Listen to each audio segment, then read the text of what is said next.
Hello and welcome to a new Stellantis Tech and AI podcast. I'm Audrey Moore, your special guest today and host of this event. I'm the VP and Program Chief Engineer of the North America Sedan programs here at Stellantis. I'm really excited today for this special episode for you, where we're going to get into a topic that's very near and dear to me and to many of us, which is the next generation Dodge Charger Daytona. This is the next generation Dodge Charger Daytona from the ground up. With the last 10 years of some amazing history in Dodge, especially with the Hellcat, Red Eye, and Demons, there is a large history with the muscle car status that we've created for Dodge. With me today to talk about this great new product, we have Adam Forte, the Director of Vehicle Development, and we have Mike Velthoven, the Project Vehicle Synthesis Manager. I want to take a moment to let each one of these individuals introduce themselves, give some brief introductions on their history and their backgrounds, and then what we want to do is get into some of the topics of this amazing new car. So, Adam, let me turn it over to you. Thanks, Audrey. Yeah, so on the vehicle development side, those of you that might want to know what vehicle development is, it really encompasses all the functional objectives, both from setting those requirements, validating those requirements, and updating to what would be perceived from the customer to be hitting all the marks on the performance, all the safety aspects, NVH and noise harmonics, how it all works together, the drive sensitivity, braking, and handling characteristics. So it's really the all-encompassing group in that I have the pleasure to manage and to really bring some of my past experience into this program. To give you a brief overview of my background, I've been with Stellantis for 26 years. I've worked in manufacturing and I've worked in product design and development. And then I moved over to some integration side, working on the vehicle development, integration, working with Propulsion team, and leveraging a lot of the experience into the role that I have now. Specifically, my background leverages the past sedan products, past SRT products, both the current generation and past generation SRT products, development of the 6.1, 6.4, 6.4 manual, the work that we did on the Hellcat and all of the VMAX testing. I conducted that VMAX testing in the early phases of the development, and then moved on to work on truck in the propulsion side for the heavy duty and light duty launches. So it was a huge opportunity that I was able to come over and now leverage my past experience on all those programs and bring the latest program, which I think is the most exciting I've ever worked on, into market. Joined with me today is Mike Velthoven. Mike is on my development team because I have North American sedan programs. Mike is actually responsible for the BEV program itself, the 400 volts. So Mike, if you want to introduce yourself and give some background, please. Yeah. Thank you. Good morning. My name's Mike Velthoven, and I'm actually a 30-year employee. I had my 30-year anniversary last year. So my career, very quickly, my first 10 years, I was in releasing areas. I was in the body team, releasing parts on the minivan. And then I was able to go to the assembly plant and get some experience at Windsor Assembly Plant, of all places. And then I did some interior releasing. And then, Adam, you'll remember the first time I met you, we were back in the SRT group in the late 90s, actually releasing parts for the Viper. And that was a great experience. And like any SRT engineer says, it's great. You're touching the parts, you're driving the cars, and you're living and making a performance vehicle for enthusiastic customers. So the second 10 years in my career, I was in program management roles. And then the last 10 years of my career, I've been in vehicle development. Just as Adam described, it's great. We touch all parts of the car. One day we're working on a dynamics problem, and the next day we're working on a durability problem. So that's what's really exciting about vehicle development, and why I've enjoyed the past 10 years so much, is because every day is different, but you're solving problems and making the cars better for the customer. I've been super privileged in my life to be a part of the vehicle development team. I had 10 years of my 26 in that organization. So I know what both of you guys do on a daily basis, which is just an exciting but awesome job because you guys get to play with cars every day, which I think is just the best. But with not only, and I just want to add, the history that we have that's working on this product is a lot of history in SRT and on Dodge. So I think today we're going to spend some time getting into the nitty gritty on the product of the car. So if it's okay with you guys, I'm going to get started with asking you guys some good questions about it. And I want to start with probably one of the most controversial topics that we have on the car. When I was in Arizona most recently at Radford Racetrack, we talked, and everyone wants to talk about the sound. When we talk about Dodge, you have to feel, look, drive, and sound like a Dodge. So we have the Fratzonic chambered exhaust. How does this, give us a little bit about this product. What does this do? How does it sound? And how does this fit with the Dodge Charger Daytona? So before we jump into the technical piece, and I'll let Mike handle the technical piece, I think he's well versed on it. I want to give some appreciation to how we evolved to that technical stance. Specifically, what most people don't know, I'll share some interesting stories here because this is a podcast, which, more of a coffee time. When we got the assignment from Tim Kaniskis to go develop a Fratzonic or, chambered exhaust for this new product, we sat in a room and I remember chatting on how do we go from here, right? And so what we did was we actually organized an event down at Conner Avenue. This is a very special thing to share with the listeners today because it was probably one of the most exciting workshops that we had on the program on the advanced side. We went down to Conner Avenue with the brand team, with some of the PR folks. All the engineering team was there, whether you were a body engineer or chassis, everybody was there. And we went through the Conner Avenue plant of all the historical Chrysler products. Some of those products date back to, the 1920s and 1930s. And then there's a lot of, muscle car in there as well, as everyone can imagine. It's a very special place, this museum. And we actually started all of these cars. They're all in running shape. We started the cars and we took sound bits of the exhaust sounds. And then we used those sound bits to interlace into the technical solutions that Mike's going to describe. So keep that in mind as Mike kind of goes through some of the pieces that we're leveraging with throttle position and things like that. But think back to how some of those sounds are orchestrated through just the great historical relevance of those products that we reviewed. Go ahead, Mike. Yeah. And you want to know what I remember? It was right during COVID. And in March of 2020, we all had to start working from home. And this particular meeting was the first time we were allowed to come together back as a team and meet and get together. And we're all wearing masks, but we were so excited, not only because it was a great project and we got to listen to these great cars, but it's the first time we were able to get back out of the work from home environment and see each other. Mm-hmm. And quite literally, I was working with people for a year, and it's the first time I met them face to face. So what was really exciting is we had our NVH team involved, and one of the anecdotes I remember is NVH is really good at getting rid of sound in cars, but they're not really experienced in making sounds. So one of the things we did is we partnered with a third party, and their background was actually making scores for movies. And they have expertise in making technical sounds for, call it a Star Wars movie as an example. And we brought this company in, and together we created these sound bites, and that's where the project started with the Fratzonic exhaust. Taking a sound clip from a Hemi 426 and melding that into something that would become the Fratzonic exhaust that we now present to the customers. So that's where it all started. And Mike, very interesting point there. And the other thing that we found interesting at that same event is we actually started the Chrysler turbine.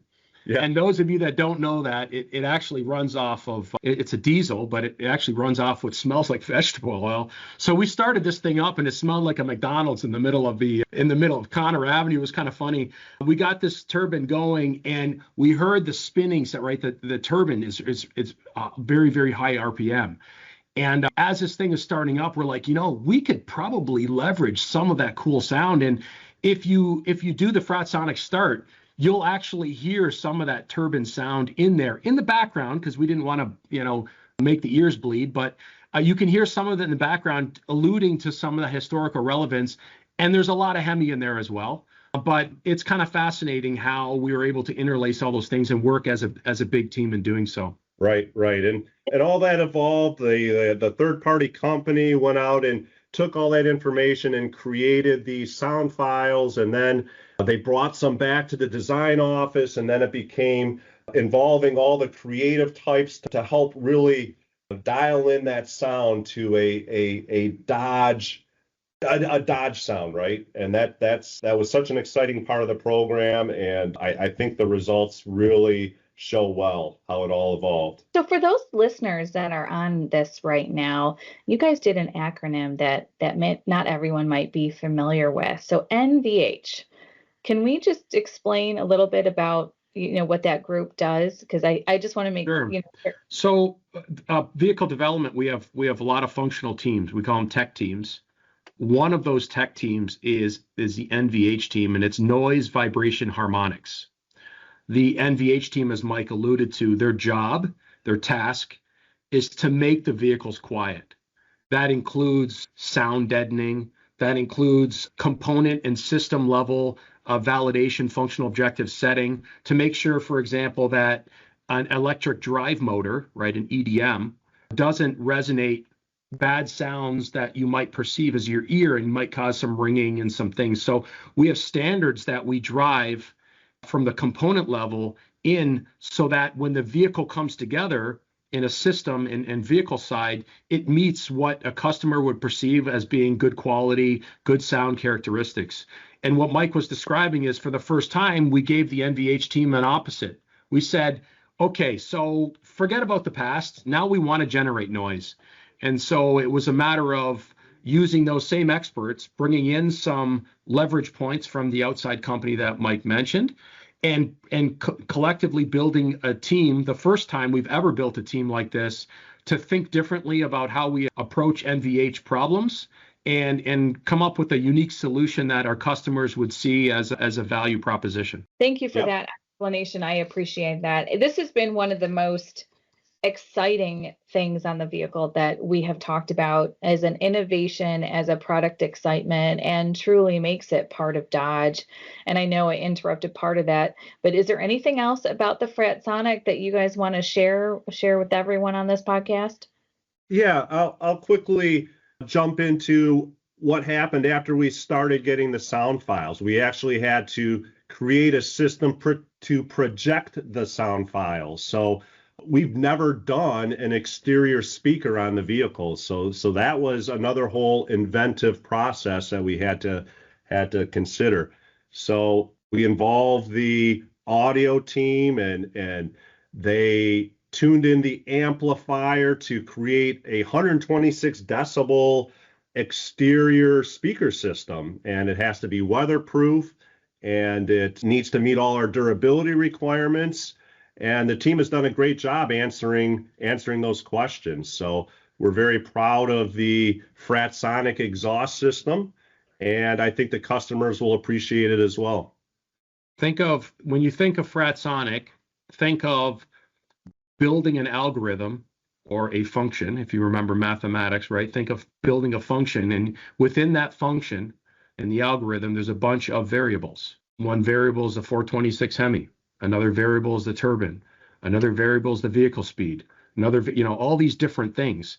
And what happens when the customer interfaces with the vehicle, both in speed and in drive modes, there's a number of drive modes that we'll talk to later, and also with the pedal condition, whether or not you're commanding full throttle or if you're just kind of moseyly going down the highway. All of these factors work into that algorithm that was developed over a couple of years. It was a lot of work going into that to blend the sounds in a variety of different driving characteristics to give you not what would be perceived as an electric wave file, but rather a fully immersive experience to the customer that they're interacting with that in real time.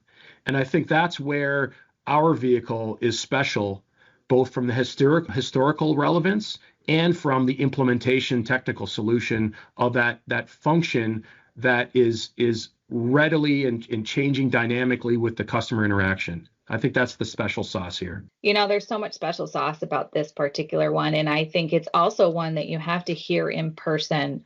The audio files that people take and put onto, Instagram, into the different places don't actually give you a true sense of what this feature does and how much it gives you in your driving experience of the vehicle. In the time frame that I've had presenting this car around and talking to all the exciting people, I typically, like an engineer, break it down into the different engineering sections of the car.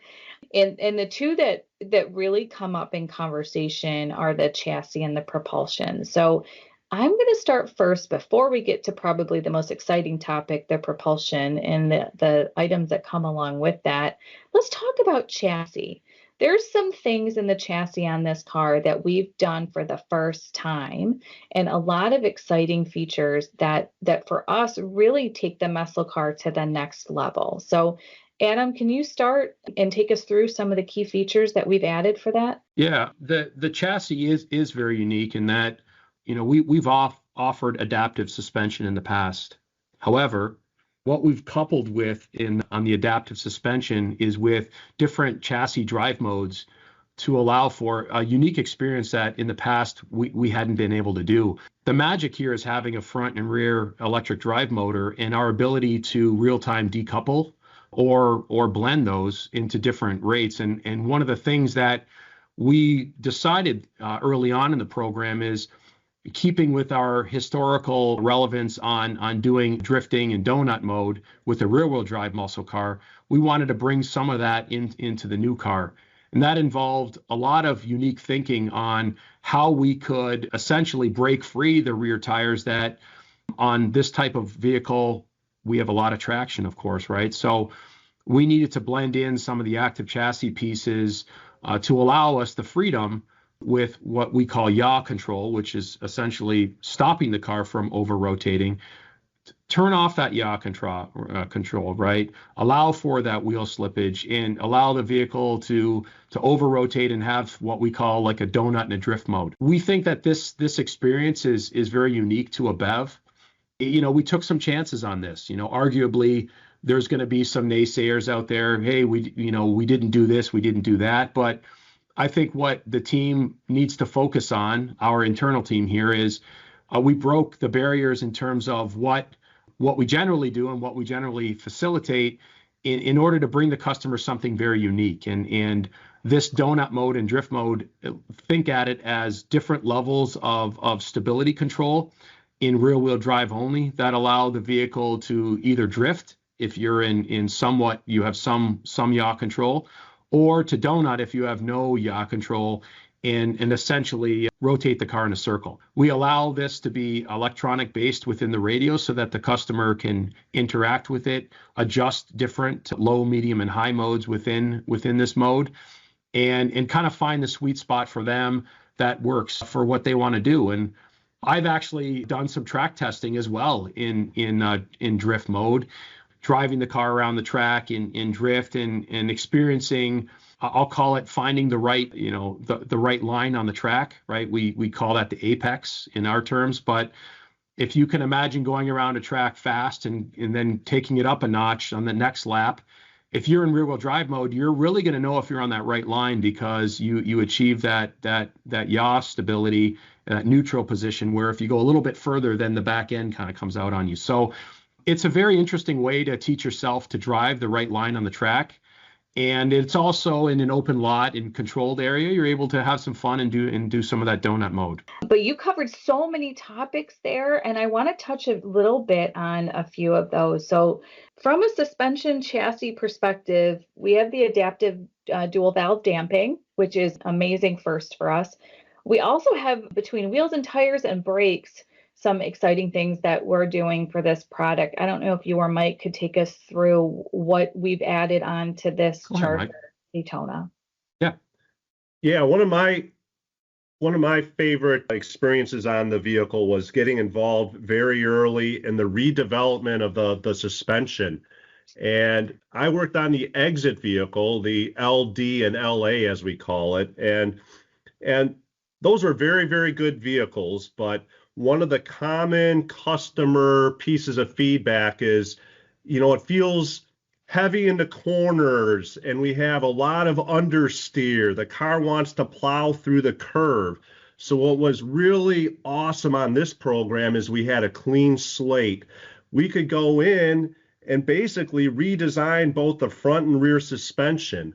And that's exactly what we did. And I think the results show that the dynamics team did an awesome job, that we were able to get rid of some of that snowplow feel where there's lots of understeer and the front end's heavy. And a lot of that, I think, is partially due to the car being a BEV. We have great fore-aft balance. And in the snowy weather this week, and I think that really showed that we have basically 48% of the weight on the front of the vehicle and 52% in the rear. And that's much more balanced than the exit vehicle or most other ICE vehicles on the road, where it's 55% on the front and 45% on the rear. So the ability to redesign the suspension completely and having that architecture that's very balanced really goes to show how great the car is and how well it performs on the track. Adam, you were out at Radford Racetrack and experienced it firsthand. The car really does great in a track environment, right? Yeah, and the other thing is part of that suspension design. I always like to tip my hat a little bit to the amazing dynamics team that we have. They actually did full digital simulation models in order to develop this suspension to get it to where it is. And one of the requirements that we gave them early on is you need to be able to get a 325 tire in the rear. And they were like, a 325? Oh, a 325. Because we are not going to go down the road that we did before with having to do body modifications. So we have an 80-inch width on this vehicle. 80 inch is the magic number, because if you go beyond 80 inch, you need the auxiliary lighting. And so we made this vehicle as wide as it could go, and those tires go out as wide as they can go within that footprint. So we literally maximized the entire design for the chassis to make sure that we got the right kinematic model, right? The right suspension model in there for the track performance that Mike mentioned, but also making sure that we could get the biggest tire in there that we possibly could handle. And I think those are the two keys to how it all works. And then within the suspension, and you zoom in on it further, is the 3 brake packages, right? And we have an entry level slider brake that is just a phenomenal brake for the entry level RT. And then we couple with it to a BRN, as we call it, which is the performance brake, which is a fixed caliper opposed piston. We have a 6-piston front and 4-piston rear. We have just a phenomenal race package that we can't get this thing to fade. We gave this car to our brake test team, and we told them to go out and do whatever they could to get this thing to fade. And they ran all the compliance testing, and they kept going and going and going. And they couldn't get it to fade because not only do we have a massive brake package that was packaged to meet all the requirements without any of the electronic deceleration that we have, which is, what we call the regen braking. But we also have the regen braking, which contributes 0.3 G on the braking side. So because we designed the system to work without regenerative braking, right, from a fail-safe with no fade, when you add the regen in, it's a monstrous system. And it really sets the example on what we do here at Dodge, which is we're not going after just the bare minimum. We're making sure that the brake package, the foundation of this car, is going to meet all of the customer needs and then some. Adam, Mike, I couldn't agree more that the fact that we're offering the largest wheel and tire offset from front to rear that we've ever done, 305/20s in the front, 325/20s that you guys have talked about so much on this. It's the first time we've offered it from the company, which is exciting. I know I've been driving it for the last few months. Adam, you have as well. And then the brake package, largest brake package we've ever done. So giving the customer the options while delivering to what is expected of Dodge from a performance expectation is super exciting. Leaving chassis and suspension here a little bit, I want to focus on the other key piece of the vehicle. This is a multi-energy platform. 2025 is going to be an exciting year. We have four-door and we have two internal combustion gas engines that are coming our way. But with the launching model that we have, this 400-volt electrified system, can you give us some information to give the people who are listening the description of what this is? Give us some key stats that all of our Dodge muscle car owners will be super excited about. Sure. When we think of the 400-volt battery, we're actually in a two parallel configuration. So the cells are in two parallel, and from how we I'll call it connect all these batteries. This is important because we're able to achieve the 400 volts, but we're also able to achieve the capacity needs to manage some of the range characteristics and the output power. The output power is a very important thing because that blends directly and facilitates the performance on the vehicle, enabling this 670 horsepower number, the magic number, which is really tied back directly to the 250 front EDM and the 250 rear, right? This is just another unit of describing power, right? Kilowatts versus horsepower. In the Dodge world, we live and breathe horsepower. And so we leveraged our marketing towards the 670, but that's equivalent to the 500 kilowatts. We have an 11.1 to 1 ratio on the rear EDM and front EDM, and that really leverages us to the 0 to 60 performance in this car. And the Dodge muscle is all about performance. It's all about the rawness of the sound and just the overall feeling and charisma that we know our owners have come to love and come to appreciate both the styling and the performance side. And we touched on the chassis, but the propulsion needed to be there as well, right? So we've got the chassis, the braking, the performance of the propulsion has to be equivalent to all those things. And we've done that with managing both the battery that is common with the architecture between the RT and the Scat Pack. But the blended power is different, right? The Scat Pack maxes out at the 670 horsepower, right? And when we go to an RT, we bring that power down. And I think that's important because that matches and brings an equilibrium to the braking performance on the RT versus the braking performance on the BRN performance package that's offered on the Scat Pack. Yeah, and if I can jump in here and talk about performance for a minute. I had the task, if you remember, Adam, we have a SRT durability requirement where we need to run 50 back-to-back drag runs, a quarter-mile drag run, and I got the assignment to go test that at the Chelsea Proving Grounds in November. And I can say, honestly, it's super impressive. The ability for this car to go a quarter mile it's better than the Exit Scat Pack.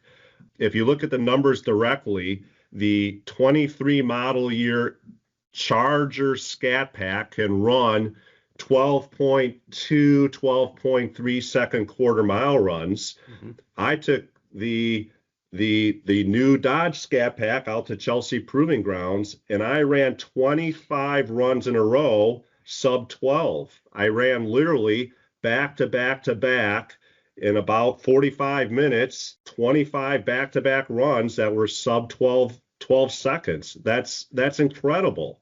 And then all we had to do was go over to the Charger, spend 20 minutes, 30 minutes at the Charger, getting the battery back up to full strength.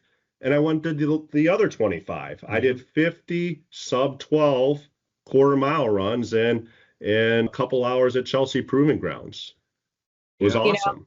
It's truly an amazing product. And I think that the fact that we're exceeding the outgoing model is one of the key things. And And I know you guys talked a little bit about the two 250 kilowatt motors. We're for the first time offering standard all-wheel drive and a limited slip standard in the rear. And I think you talk about track performance and all of the other pieces. These are key for us with this model, that how much more we're giving to the customer right out of the get-go. Yeah, and we're a good point, Audrey, and we were responsible with it within, I think, our partnership with the union, both on the Canadian and the United States side. Our partnership with Windsor Assembly Plant and building the product was also complemented by our need for vertical integration within the company. And so one of the things early on that our team supported was a full vertical integration of the battery buildup in Windsor. And I think this is a very important strategy, and I'll call it messaging to our friends on the side of Canada, that we have a strong partnership, and we intend to continue to build that partnership. And those of you that don't know, the exit product was built in Brampton. I actually worked at that plant for a couple of years, and I know the product very well and a lot of the people. And I can assure everybody, and Audrey, you know this from working at the plant every day at Windsor, that plant has a lot of love for this product, and you can see that in the craftsmanship when you sit in these cars at the dealership and you experience some of the thoughtfulness of how it all comes together. And that's a lot of that is in thanks to our partnership with the manufacturing side, and I didn't want to forget them. No, 100% agree. There's nothing like being in Windsor Assembly Plant and seeing a minivan and the next Dodge Charger muscle car going down the assembly line. It's actually pretty unique and pretty exciting. I do want to switch gears just for a minute to our interior. There's a lot of that we've done from a Dodge perspective. One, to maintain the driver-centric cockpit. We have a number of things that we're offering from a customer perspective. We've got the attitude adjustment lighting, power shot, the high back seat. There's so many things to talk about there, and the design of the vehicle with the hatchback. So can one of you take us through some of those details to make certain that we're sharing all that awesomeness with the customers? Sure. I'll take a few minutes to talk about the process we went through with the design office. And again, our product design office is awesome at creating a Dodge experience. So they understand the importance of the customer and bringing performance to the interior. And you said it, Audrey, the seat, the driver's seat is designed around the customer so that they feel part of the car. My favorite, the steering wheel. We have a very unique steering wheel, and I absolutely love it. It allows you to feel and be part of the car. It's great, and the design office really led many of those changes and brought that into the vehicle. The cluster, the experience we have with the cluster is brilliant. Each of the drive modes has a separate feel. And using a little bit of their lingo, they've created this Dr. Jekyll, Mr. Hyde condition where you're driving on the street and suddenly you want to go into track mode and you hit the drive mode and your whole experience changes. And that's really been led by our design office, bringing that Dodge experience to the customer as part of the interior. It's brilliant. Adam, what are some of your examples? So, yeah, some of the things that I think of, Mike, relative to the seat, we offer a low back and the high and the high back seat. The high back seat being our premium. I love how we integrated the belt through, right? They've got those of you that have some racing background, we have the loops that you put the race belts through. We've included that as a design essence in the high back seat. And here's another thing that maybe some of our listeners would be interested in. We do clinics within our company on seat comfort. There's metrics within objective and subjective metrics for comfort. And I remember Mike and myself and Matesh from my team, we went down to our supplier and who was a great partner of ours, and reviewed our first seats that were going to be built into our first proto builds here that we built at pilot plant downstairs at CTC here on the first floor. That'd probably be another podcast in itself, the pilot plant. But anyway, we looked at the data from the clinic, and our seats clinicked off the charts. They clinicked higher than any other score for comfort that we've ever done in the company. And I think that goes to show how engineering, the design office, I'll call it our partners on the OE side, where we actually work to develop these seats, and I'll call it meeting all the design requirements that we set forth on the functional objective side. I think it goes to show how the team worked together, that we could develop such a seat in the virtual world, create it, modify it, and test it, and it's like off the charts in a short amount of time. The second thing I think of is the HUD. The HUD it's the largest HUD that we've ever done. And I love the fact that when Mike alluded to some of the driver experiences and how that comes alive, both in the cluster and the radio, but the HUD is also immersed in that. And I'll raise my guilt hand here. I've never used our HUDs in our company, right? Guilty as charged. I agree. I don't use them because I find them intrusive, and I've always been a naysayer of HUDs. And I have to be honest, when Audrey was talking to herself about this bigger HUD, I'm like, okay, and now it's a bigger HUD to turn off. I use my HUD every single day on the way to work. I drive an LB. That's my daily driver, and yes, I pay for it if anyone's asking. It's my lease vehicle. And what's interesting is that I never would have thought years ago that I would be the one to turn this HUD on every day. And I love the fact that when I go into sport mode, when I go into track mode or drag mode, I love how immersive it feels, and it blankets the whole front lower in a non-obtrusive way with just the right information. And I believe it's a nice complement to the information on the cluster, and it's all the right stuff that you want to see. And that's why I love it so much. I agree. I was a naysayer too. I've never enjoyed the HUD because it puts information right in your sight lines, but we've adapted it so you can move the information to where you want it. And as you said, it's unique in each drive mode too. When I was doing the quarter-mile runs at Chelsea Proving Grounds and went to drag mode, it brought all the information I needed right in front of me so I can focus right on the road. I'm not looking down somewhere else. I can focus on keeping the car straight and looking out the windshield, and all the information I have is right there. So again, The design office has done an excellent job integrating all that into the product. You guys are absolutely spot on. I think we all have the same feedback on the car. It's interesting, and I don't know if you guys experience the same, but I almost feel like the car can give you multiple personalities, because with the adjustment lighting and the sound based on the drive modes, you can have a Dodge day and put your attitude adjustment lighting on red and full sound and track mode if you're feeling a little bit more like you want to have a spirited driving. And then on your way home, if you've had a bad day, you could put on the blue color and have a little Zen moment without any sound. It gives you That's right. And I think one other interesting on the third thing on the interior that I wanted to mention is the new driver experience recorder. The DXR recorder, as we call it, that's our acronym, but driver experience recorder is really a performance recorder that enables you to capture both video of the forward-facing camera that's located in the sensor farm up by the rearview mirror. So it actually records that forward view, but also records you, the driver, speaking in the car. And so when I was showing this to journalists and I was showing it to other third-party people for the first time, I explained to them that this is very unique. We've never done it internal to the company. And it's the first time that someone has integrated this system into the core head unit of the car.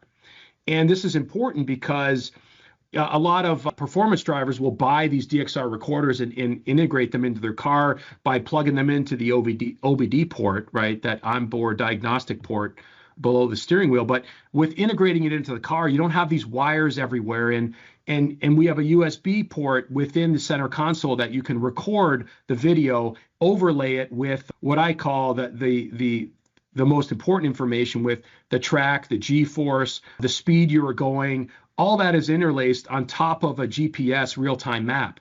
So it's truly a video game coming to life, and something that after you get on the track, I can go home, I can show it to loved ones on my computer screen, or on my, if I got friends over and we're watching a football game and we're not winning the game, I can change over to show them some of the track experience stuff. And it's really been a lot of fun to develop this. And it goes back to the HUD, where the HUD is helping keep the important information. The cluster is supplementing that with some of your drive modes, and then the DXR is taking up the whole radio screen.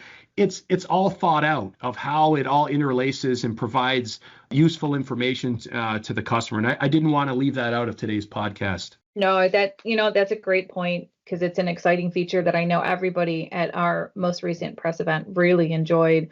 Speaking of that, we just spent a little over a week and a half with some of the leading media at Radford Racetrack in Arizona to showcase the awesomeness of this new Dodge Charger to everyone. As we get close to wrapping up this discussion, is there, some initial feedback or any thoughts from that event that you guys would like to share? Yeah, I'll hit a couple, and then I'll let Mike hit a couple. So, we spent a week out there with the journalists. Some of the things that, I think of when I think of things I heard when I was there is, this Daytona muscle brings us into the electric era. This Daytona it's an uncaged, tech-tastic beast. I love that one. The Daytona was convincing on the EV side and on the muscle side. It is America's best new muscle car. I guess that's just a couple I'll leave you with. And I will just say that in putting people into this car for the first time, there was quite a few naysayers in because of the public persona on, what a electric muscle car could be. And I'll just leave it, before I pass the baton here to Mike, I'll just leave it by saying, of all the stuff that we talked about, the stuff that really came out in the press event and in the third party observations were the stuff that we really thought that we needed to focus on, and I think we got right. The Fratzonic, the track handling capabilities, the DXR, right? The overall quietness of the vehicle. When you're on the highway and you're driving it, it's very quiet. We spent a lot of time on those NVH treatments of the glass for acoustic glass to make it quiet, but to make it roar as well on the other side of it. And then I think we hit the mark on the muscle car. Now, there's going to be some people that say that maybe it's not the traditional muscle car, but it's not supposed to be, right? This is supposed to be the next evolution of Dodge into an EV and taking performance up even further. And so I think we hit those marks. And Mike, I'll pass it to you if you want to share some of your thoughts on the feedback as well. Yeah, I think everything you said is spot on, Adam.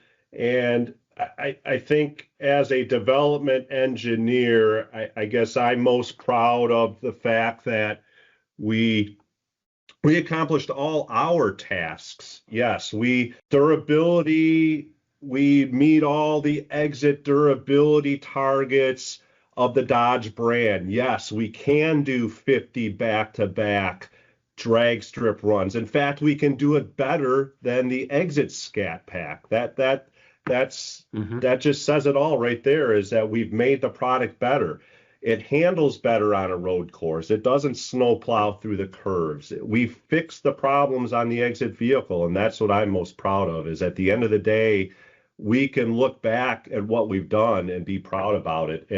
And everything about this car, yes, I'm very proud of it. So yes, it's going to be a great car for the customer. And as the slide says here, 110 years of Dodge history, we have lived up to the expectation and made the car better. And that's what I'm most proud of. I couldn't agree with you guys more. I was going to ask you for your final thoughts on a few things, but this product for us has been years of love for, us on this call, and we're truly excited to share it. And one of the things we did talk about at the press event was how when we invite everybody out and you took a look at this vehicle, you looked at the exterior, the interior, you wouldn't know that this is an electrified car. This just happens to be the next generation Dodge Charger that's multi-energy, that starts with launching with an all-electric version. And then we offer multiple other opportunities and options for the customer to pick from. So as we go to wrapping this discussion up, is there anything that you guys would like to say to the enthusiasts or anything to the skeptics out there relative to this introduction of this new muscle car? Get to a dealership, drive the car yourself. I really want people on this podcast to take the time, go to a dealership, even if maybe you're not even planning on buying one. Just go experience the BEV at the dealership. Go take it for a test drive. I think you'll be surprised at how different we executed this program than a typical battery electric vehicle. And we did it on purpose because we know that the people that are being skeptical on the products and buying current products wanted something different. And so we really wanted to bring something to our customers that was completely different. And I think we've succeeded in doing that. So I would leave you the message of get to a dealership, try this vehicle out. And I think that you're going to surprise yourself with how happy you are with the vehicle overall on every front. Mike? Yeah, I agree, Adam. And like I said, we're all proud of the vehicle. It is a great Dodge Charger. It takes the Dodge Charger to a new level. It's a great vehicle that performs great at the track, on the drag strip, or as a daily driver. It can do all those things, and it does it better than Dodge has done it in the past. This is the next evolution of Dodge, and it's awesome. I've truly enjoyed this conversation, as well as working with you guys developing this car. This has been an amazing product for us, and we're truly excited to start sharing it with the world. So thank you to everyone, the listeners who've tuned in to listen to the Stellantis Tech and AI podcast, where we wanted to talk with not only some of the brightest minds, but some of the most technologically knowledgeable people of the Dodge Charger Daytona. We invite you to follow us on the LinkedIn and Instagram to join our conversation and stay updated with what's ahead and being a part of our community exploring the fast line of tech and AI in the automotive world. Thank you